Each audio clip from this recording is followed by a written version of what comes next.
Public service announcement. A handstand happens at the bottom, not at the top. So if you want to stop slamming into the wall and balance in the middle of the room without it, well, it would behoove you. I just learned the English word this morning. I'm really excited about it. I'm going to use it in a sentence. You ready? It will behoove you to figure out what entry gives you the best chance to balance upside down.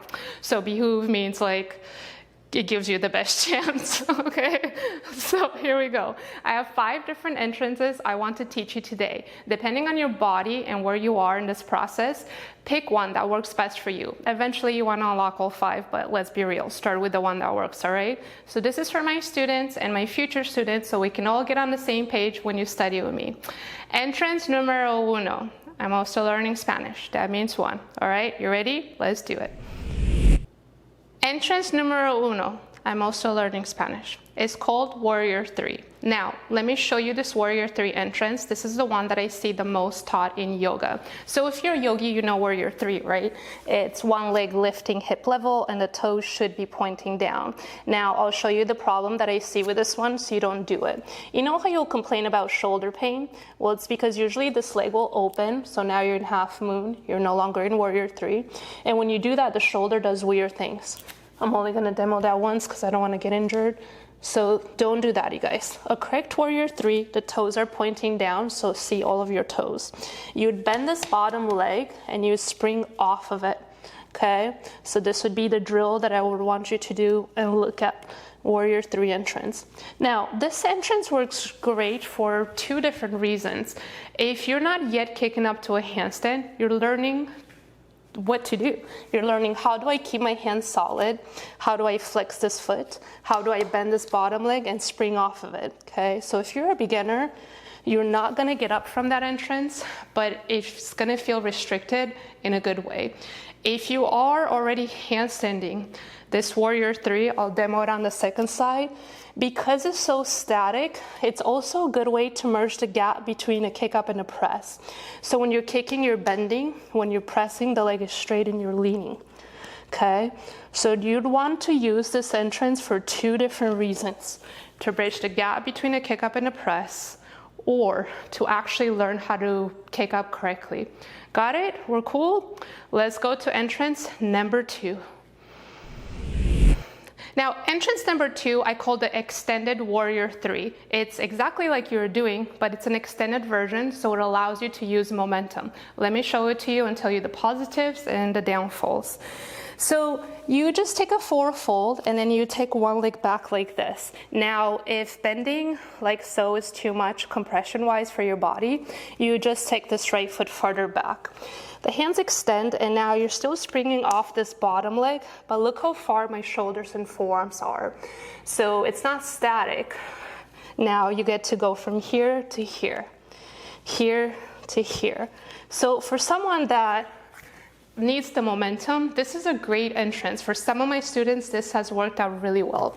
But let me show you an actual kick up from here to here, okay? From here to here. Now, a lot of things can go wrong, you guys, because look, I'm extended, right? Extended Warrior 3, here to here. So it's great, it works well for some. Just understand the downfall. If you're not making it up, work just the drill, you guys. Just work getting the shoulders from here in line with the rest, okay? Move the shoulders and the forearms forward. That's usually a huge reason why people don't make it up anyway. They leave the shoulders and the forearms behind. So if you're not making it up, set up a camera, do what I'm doing, and check in with all of this to see. So we got the static Warrior 3, the extended Warrior 3. Are you ready to move on to entrance number 3? Let's do it. So entrance number 3 is a really special one to me because I named it. I called it Crouching Tiger. Let me show you what it is and then we'll get into it. Well, I love the Asian films with the crouching tigers. I mean, I wish I knew how to fly like they do. So here's my version of it. You're gonna sit your butt down to the heel like this, and it teaches you a few things. To do a good handstand, you need shoulders to ears. So guys, you need this. So right here, I would have my students just push forward.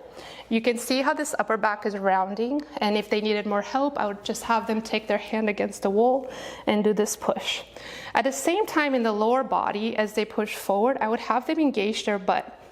So I would strongly suggest setting up a camera, you guys. This is your handstand, pushing here, engaging here, okay?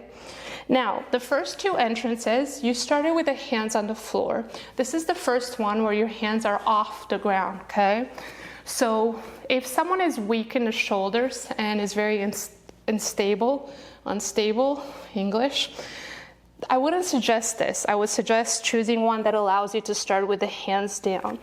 But for some people, this has worked really great. They go from here to here. I love this because you are already compressed, you guys, especially with that charger shape. The thigh is already coming to the chest. So you'd push here, hands, thigh to chest, okay? Now, what I learned, because I'm just coming off of a month of teaching this to my Life Monthly membership students, is sometimes your age chooses, or your body type chooses your entrance for you. One of my students, Mitch, who I really like dearly, he named Crouching Tiger the arthritic flamingo, okay? So some of my students, their knees, they're not so great anymore. Maybe that doesn't work for you if you don't feel like a crouching tiger and you feel like an arthritic flamingo, all right? So in that case, you feel like I kind of like that one, but my knees don't, just start higher up. Instead of bringing the butt to the heel, start up here. So you can still work this push and this engagement. And then from here, take it to here, all right? So entrance number 3, how's that one working out for you? Do you feel like a crouching tiger or an arthritic flamingo? I've been in this country so damn long, I'm still messing up the English, all right? So if you get shy or frustrated, just laugh at the flamingos. Okay, are you ready for entrance number 4? Now, entrance number 4 is my favorite entrance. Why? Because I'm an ex-gymnast, all right? I grew up on a balance beam in a leotard in a communist Romania. So number 4 is the gymnast entrance. Now, as a gymnast, we learned a lot of our entrances are from here. So this one has worked really well for students who are tight. If they have tight hamstrings, tight shoulders, this gives them more freedom, okay? So the gymnast in me points the toes. I'm here, I engage the booty.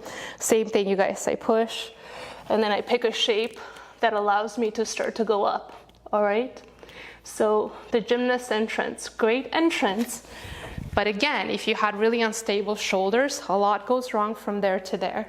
But if you're super tight, look at this. I can bypass some shoulders, some hamstrings by taking it through there, okay? So it's similar, you guys. If you're to practice this, you would have to just coordinate for a second. When you're here, I think of pushing the hands forward, keeping the butt engaged, and then just starting to bend the bottom leg so you can spring off of it. Spring, there you go. This is where I would notice some of my students, we all go mental, especially when you're learning a handstand as an adult. I started at 4. Is they would kind of stop somewhere. So just think, could I coordinate springing off this bottom leg as the hands go down? Okay, and take away that little pause. So the gymnast entrance comes in at number 4. I love it. What did you think of it? Are you ready for our last and final one? Entrance number 5. So entrance number 5 is called the pendulum, all right? In my own little world, it's called the pendulum. It's kind of a continuation of the gymnast entry. So I would not do this if you have a hamstring injury, okay? I'll place a hand on the wall, but in gymnastics, we train things like this. You go up, and then you go down. Here, right here, you learn retraction, up, retract, down, okay? Up, retract, down. Now, coming off, whoa, I just hit the plant. Coming off of a month of teaching this, I've had students have success with this entry when they're starting to work on the press. So again, they're bridging the gap between a kick up and a press up. And here's why, you guys. They took it slow, but they would begin here and they would either flex or point the foot. Then they took their time, you guys, so it's about control. When the foot got in line with the other one, they would retract it. And then here, they would start to either keep this leg straight or bend it a little, but the goal would be to go up to your heel. As you go up to the heel, you could start to push and lift, okay? I'll show it on the other side as well. So this is about slowing it down, control, and again, bridging the gap between a kick up and a press. So right here, on the other side, I'm way weaker. I'm working through an injury. So I would have to bend that bottom leg. This side, I'm much stronger. So I would retract, keep everything straight, take the hands, lift to the heel, and start to press. All right?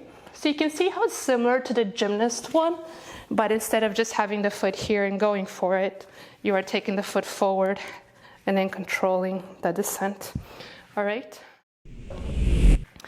Once again, I want to say that a handstand doesn't happen at the top, you guys. You cannot kick the crap out of the wall and expect success. A handstand happens at the bottom, and it's in your setup. So I hope that these 5 different entrances give you a better chance to balance without hitting the crap out of the wall. Set up a camera, record yourself. Yes, you eventually want to master all 5, but in reality, where are you right now?